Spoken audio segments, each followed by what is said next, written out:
Welcome to the Finance Magnates Blockchain Podcast. I'm Rachel McIntosh. Litecoin and its colorful creator, Charlie Lee, have been making headlines for the past few months with regards to the network's attempts at service expansions and price fluctuations. Recently, Finance Magnates spoke with Charlie Lee about his decision to sell all of his Litecoins, the Litecoin network's plans for the future, and the future of the cryptosphere. Can you just briefly tell us who you are? Yeah, my name is Charlie Lee. I created Litecoin about almost 7 years ago, actually, and I've been in this Bitcoin industry for that long. Okay. And you made kind of a controversial decision was it a couple of months ago to sell off all of your Litecoins. Can you explain why you did that and speak a little bit to that decision? Yeah, so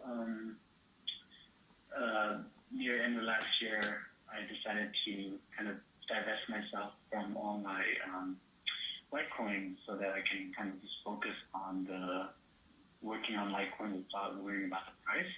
Mm-hmm. So I always realized that there's some conflict of interest where like my work in order to increase the price of Litecoin may not be the best, may not yield the best decision for the long-term kind of growth and adoption of Litecoin. Like I can do something that could easily pump the price short-term, that might not be a good long-term decision. So I didn't want that to affect me in any way, and so I decided to make that drastic move. And another reason is having coins kind of sent the way where people think that a lot of people think I have a lot of coins and that I can affect the market by when I decide to sell. Mm-hmm. And in reality, I didn't have a lot of coins. So by telling people that I sold everything kind of removes that threat of potentially me selling and hurting the market. And it was true when I sold it, it didn't really affect the price. Now, my announcement might have kind of hurt the price a little bit, but the actual selling did not reduce the price at all. I see. So now that you've kind of moved away from, as you said, using the price of Litecoin as a motivator to work on the Litecoin Foundation, what are the motivators for you now in a longer term sense? Yeah, like people, I guess the question is because a lot of people think that by not having any coins, I no longer have skin in the game, and because of that, I won't be incentivized to work on and improving Litecoin. But from my point of view, that's totally not true, because when I created Litecoin, it's kind of like my baby, right? Mm-hmm. I want Litecoin to succeed more than anyone else in the world, even though I don't own any Litecoins. It's kind of like my legacy. So it's not about money at all for me. And I think I have more incentive than anyone in the world to make Litecoin succeed, even though I don't hold any. I mean, I do hold a little bit just for like using it. I mean, you can't really work on Litecoin without actually using it at all, right? So I just don't. I'm just not like invested. So price movements don't affect my financial state at all. Right. So you're motivated to continue working on this because it's your life's work, rather than because it's a financial thing. Yeah, and it's also good that kind of I'm financially well off enough that I can actually just work on Litecoin for a living and not have to work for someone else on something that's not related to Litecoin. So I get to work on what I'm passionate about for the rest of my life. So that's good. So you don't have any plans then to separate yourself further from the Litecoin Foundation? Not in the near term. I talked about it a little bit previously, where I think like in the long run, eventually I will have to kind of to separate myself from Litecoin, kind of like step away, right? For a decentralized currency like Litecoin to really succeed in the long run. Mm-hmm. But I don't think that we're anywhere close to that yet. Right. Yeah.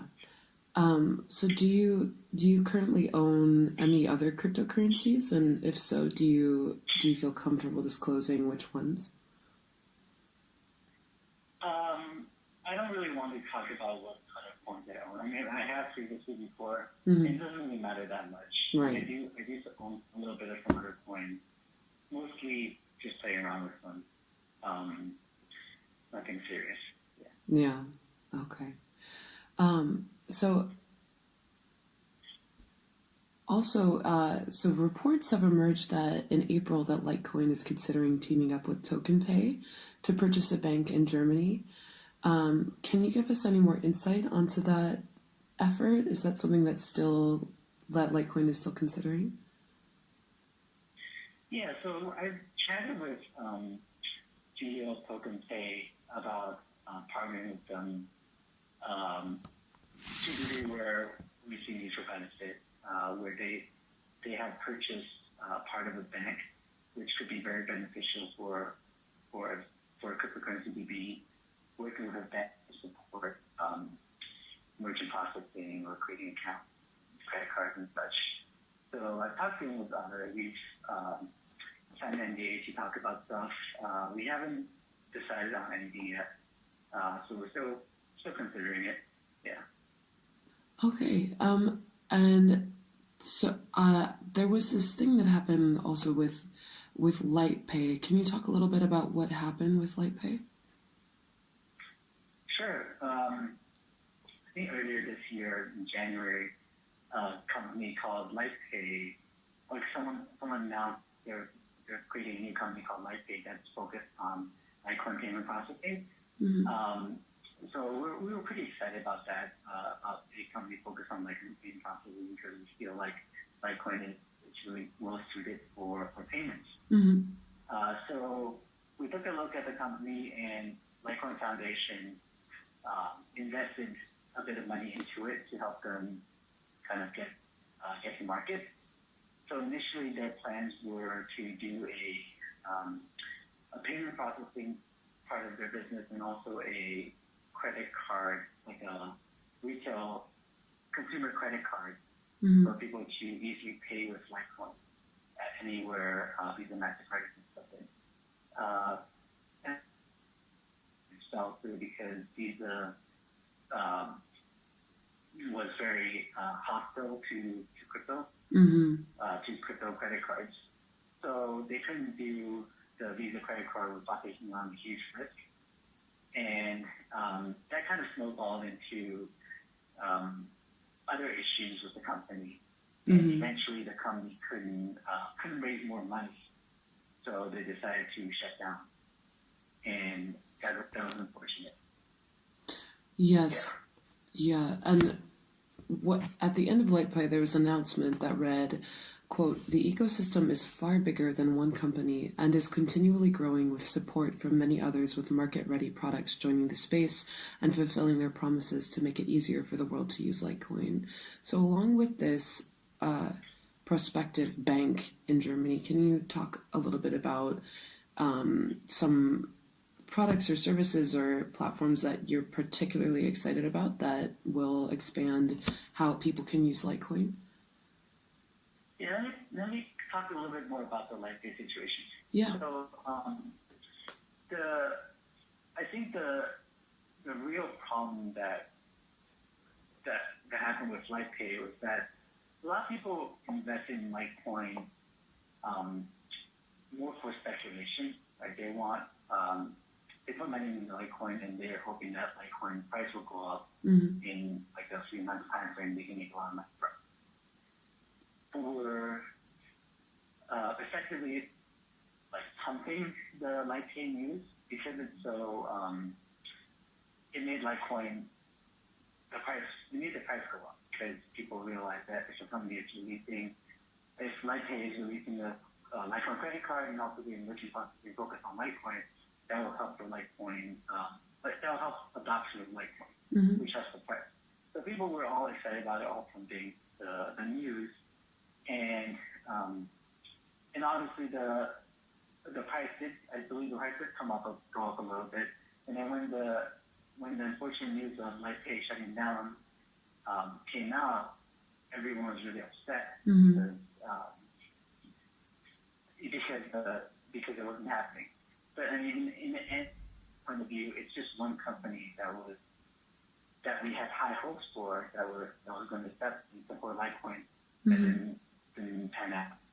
But other than like Lightpay, there are a ton of other companies that support Litecoin, like Alliant Payment Processing also supports Litecoin, and they support Litecoin for many months now, and they're a very, really good merchant processing company. There are a ton of other like Litecoin credit cards that are already out, like Coinbase's Shift Card and others that are planning to roll out, like 10x or WireX. So it's not like this one company is make or break, but because of how people positioned it and tried to hype it up, it became such a big disappointment I to a see. lot of people.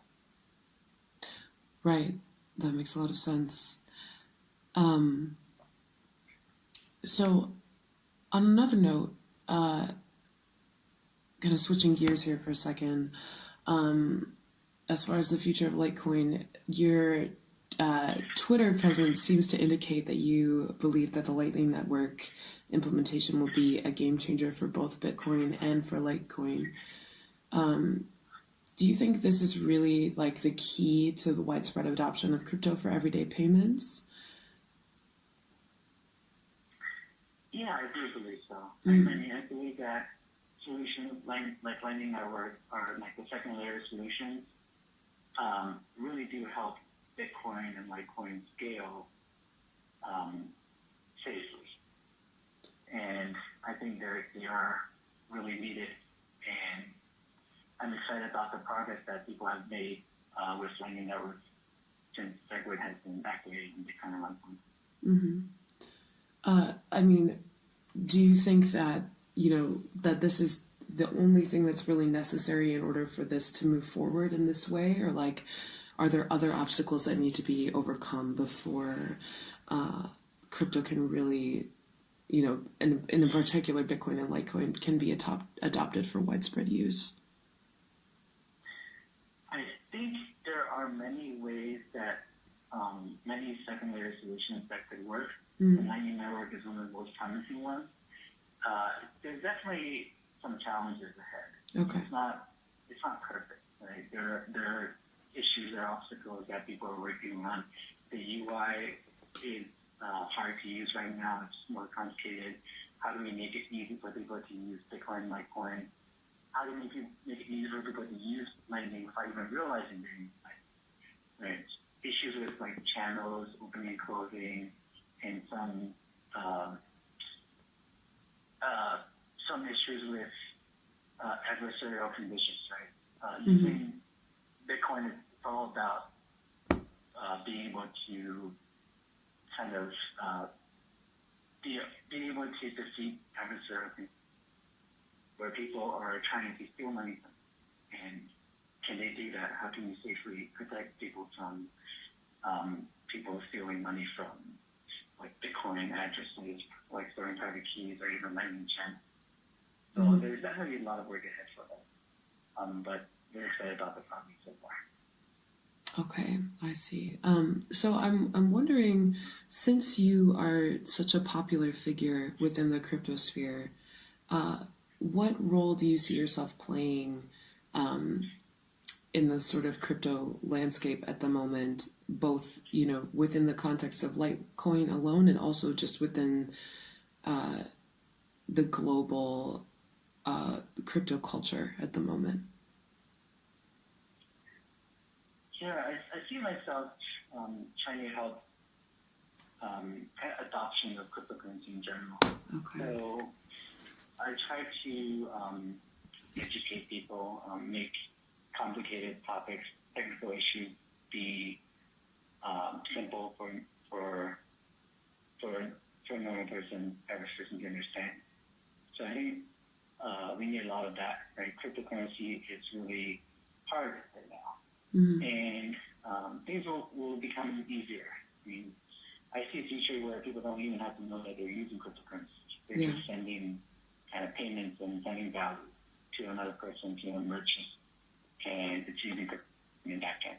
They don't even realize it. Mm-hmm. We're not there yet. So right now, like if you're in the space, you have to. It's complicated. You have to know how to secure your own coins if you don't want to depend on a third party, and that's not easy. And you kind of have to understand how things work in the back end. Mm-hmm. It's cool and such, but we're not. It's still very complicated for the average person, and that's why right now we're still in the early adopter phase. Mm-hmm. So you kind of briefly touched on this, but where do you see Litecoin and the Litecoin network in like 5 years? That's a tough question, right? Yeah. 5 years is a long time in cryptocurrency space. Yeah. I always envisioned that Bitcoin and Litecoin working closely together. Mm-hmm. I think things like Lightning Network would be really kind of fleshed out. People will be using Lightning Network for payment and converting between Bitcoin and Litecoin, using atomic swaps on Lightning Network seamlessly. Mm-hmm. So you can hold your coins in Bitcoin and pay a merchant in Litecoin, and vice versa, without even having to do a lot of work and even knowing what's going on in the back end. Mm-hmm. And you see also, as you said, payment solutions where people don't really realize that they're using cryptocurrency. Yeah. Yeah, definitely. It's a challenge right now for cryptocurrency to kind of break into the payment space because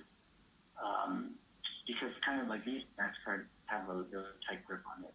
I mean, they're making a lot of money off of each transaction with 3 or 4%. So that's definitely something that they don't want to give up on. Yeah. So cryptocurrency payments need to be as easy as swiping a credit card in order for people to actually use it. Mm-hmm. Right? So, yeah, I think it's going to take some work, but eventually people will be using credit card or whatever card it is in the future, and cryptocurrency payments will be moving back and forth, and you may not even know that that's what's happening. Right. Similar to how when you swipe the credit card right now, you don't know or care how many banks or financial institutions it goes through before your charge is accepted and you get